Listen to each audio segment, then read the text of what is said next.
All right, so I'm back on the KVR. Last time I tried exploring a section near Otter Lake, the road closed down pretty fast after just a few kilometers. Let's see how far I can get with this one. This is the beginning of this section. There are some houses right next to the trail here. It's interesting. The previous section I took didn't have that.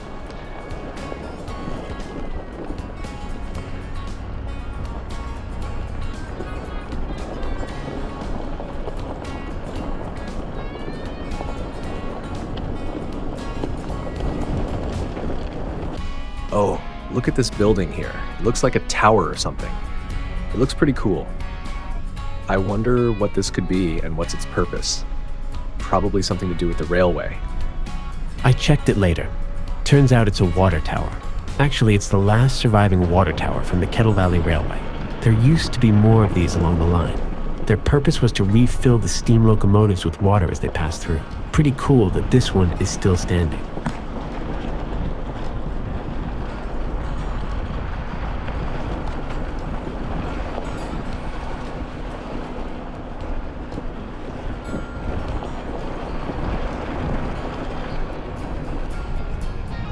Okay, so this section is a little overgrown, but it's easy to pass. What I'm noticing though is I can't really tell that there used to be train tracks here. Like in the previous section I explored, you could kind of see it based on the shape of the trail. It was easy to imagine a train running through there. This one, not so much. Kind of looks like a dirt road maybe.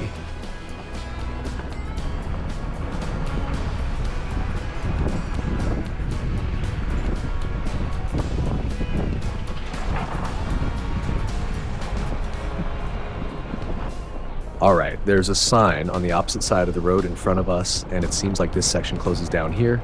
I'm not gonna lie, I didn't expect it to end this fast, but I found on my map that I can take this other road here.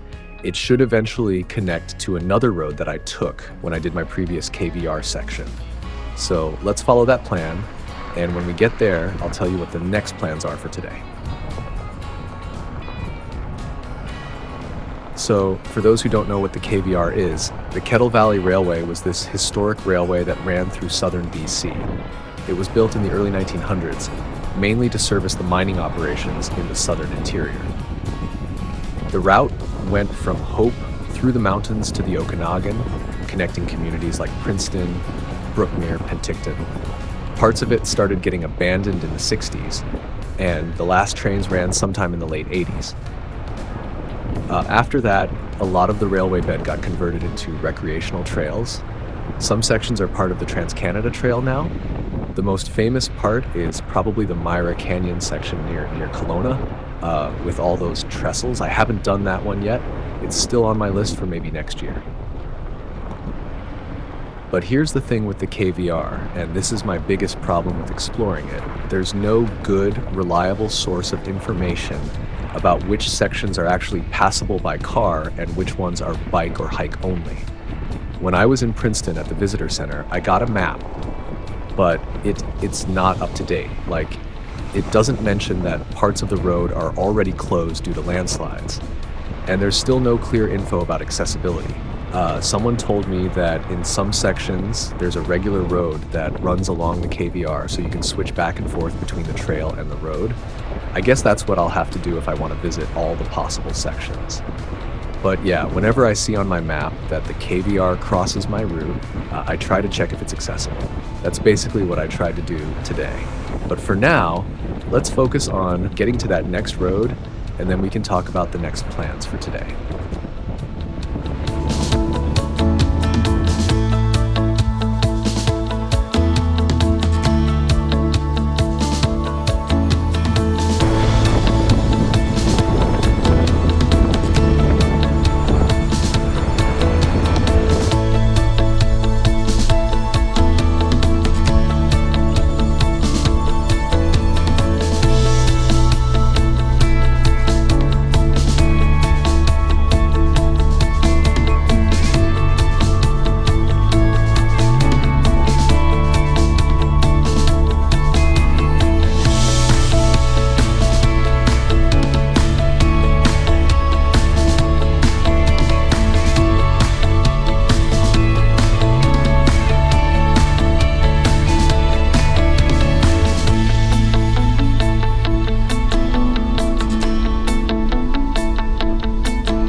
Okay, so we found our way to the road that goes to Otter Lake. It's paved right now, but only for a really short part.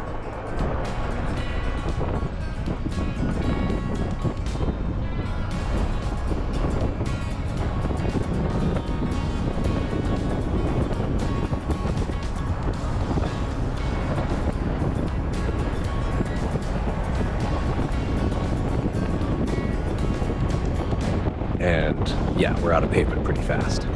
All right, so here's the plan. Last time when I was exploring the KVR, there was this intersection where I turned onto the KVR trail, but I noticed there was another road at that same intersection. I didn't take it at the time. I checked it later on the map, and turns out that road goes through some lakes, and there are campsites along the way.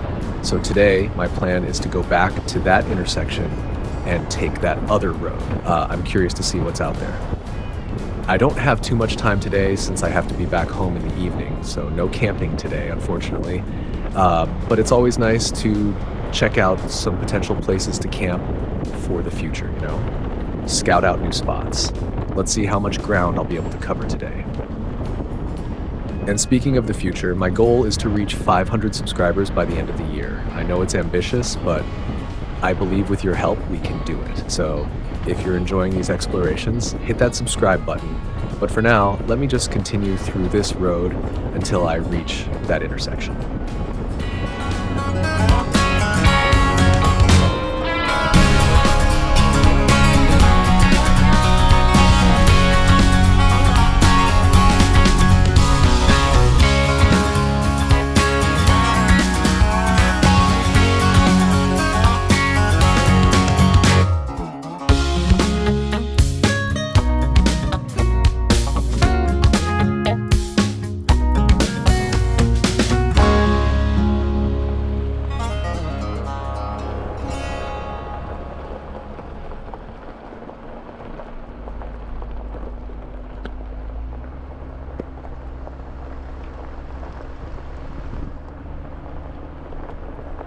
Okay, so here's the intersection.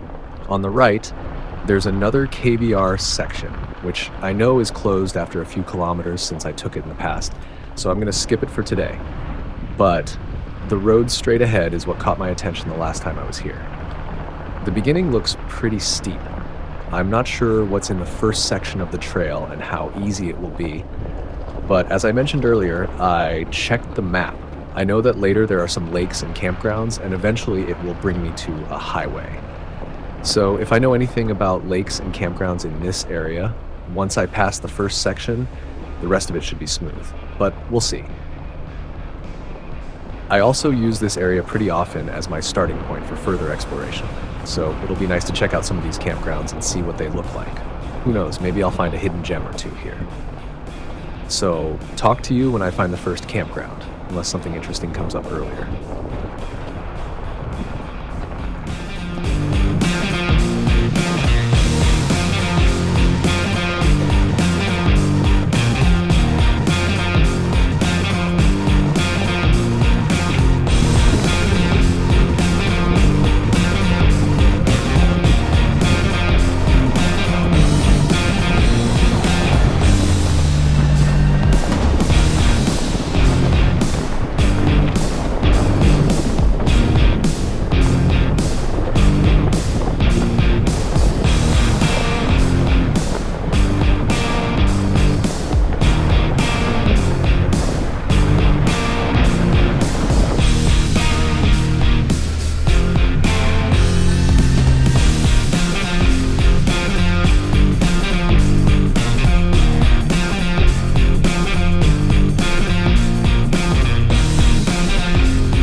All right, here's the first campground today. I don't remember if I mentioned it, but more or less all the campgrounds I'm going to visit today should be close to a lake. The road getting here was good, no complaints. This one looks nice so far. It has 2 spots, one is taken. To be honest, I thought I wouldn't meet too many people today since, looking at the map, these lakes didn't seem to be that popular. Luckily, I'm not camping tonight, so it doesn't bother me. Oh, and there's a dock here. Yeah, this one looks really good. I'd definitely camp here if it's empty, but if there are other people, it doesn't look like there's too much privacy. But as I mentioned, I don't have too much time, so let's continue to the next spots.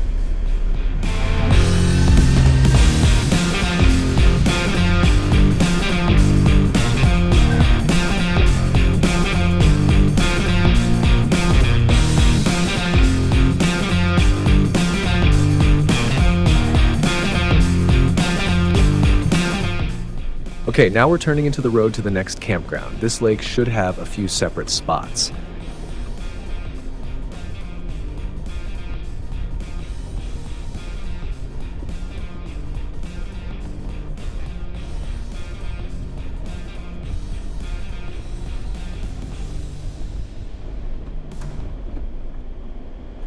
Oh, this one is really busy. Most of the spots are taken. Let me continue further.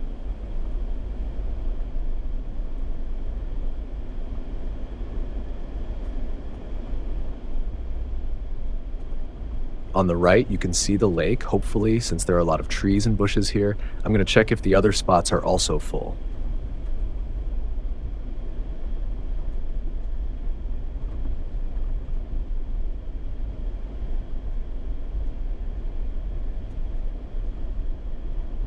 Yeah, here seems to be a few cars, so not too bad.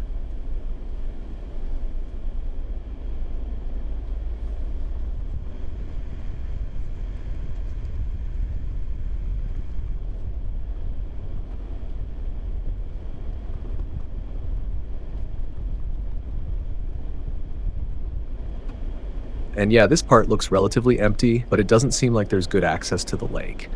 And the campground layout is kind of strange to me. But what do I know about campground layouts? Nevertheless, it isn't bad. Again, the road was okay. I guess I'd prefer this one over the previous one if I know it's high season. The other one had only 2 spots and almost no privacy.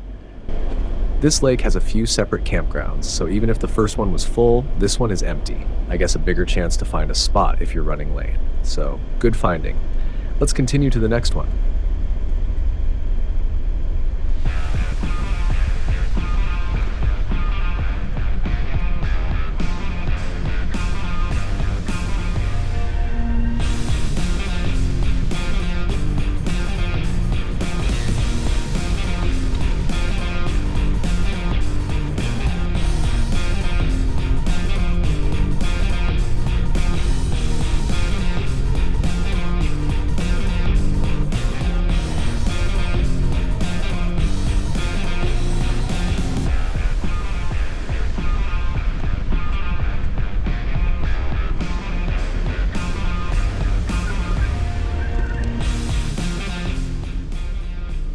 We're by the same lake now, but on the opposite side.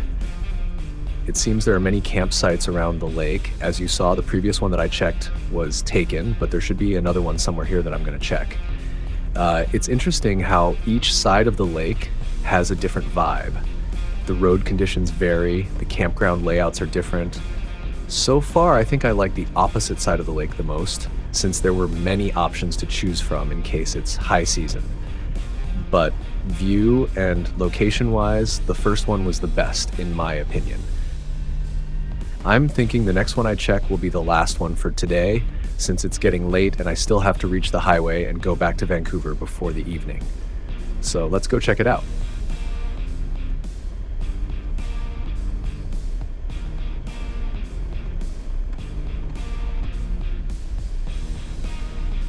Okay, I think the campsite should be somewhere here. There are trees here, so it might be nicer than the previous one.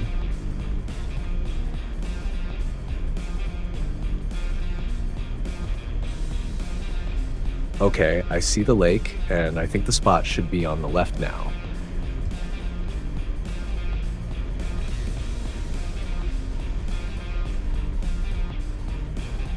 and it's taken.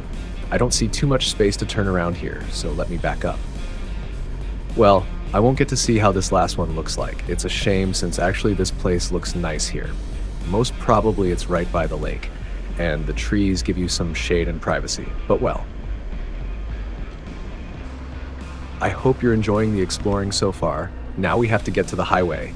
Maybe I'll also fly my drone to get some nice footage from the air. I bet all of these lakes here have to look amazing from above.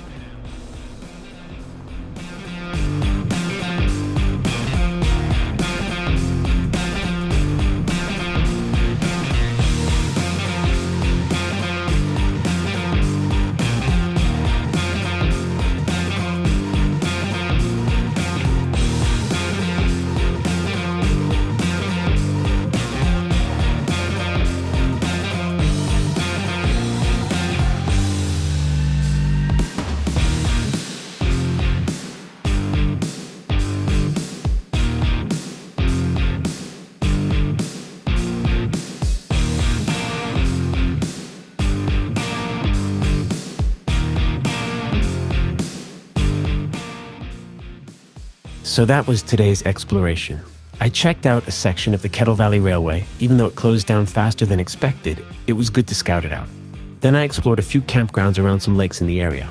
My favorite was definitely the first one. Great lake access with that dock, and it would be perfect if you can get there when it's empty. The campgrounds around Thalia Lake had more options though, so better chances to find a spot during high season. If you like this exploration, remember to subscribe so you don't miss the next videos. And I recently spent 5 days in a really nice place. I haven't seen the footage yet, but the area looked amazing and I wish I could have stayed longer. The video will be available in a few weeks. I can't wait to share it with you. So make sure you're subscribed to catch that one.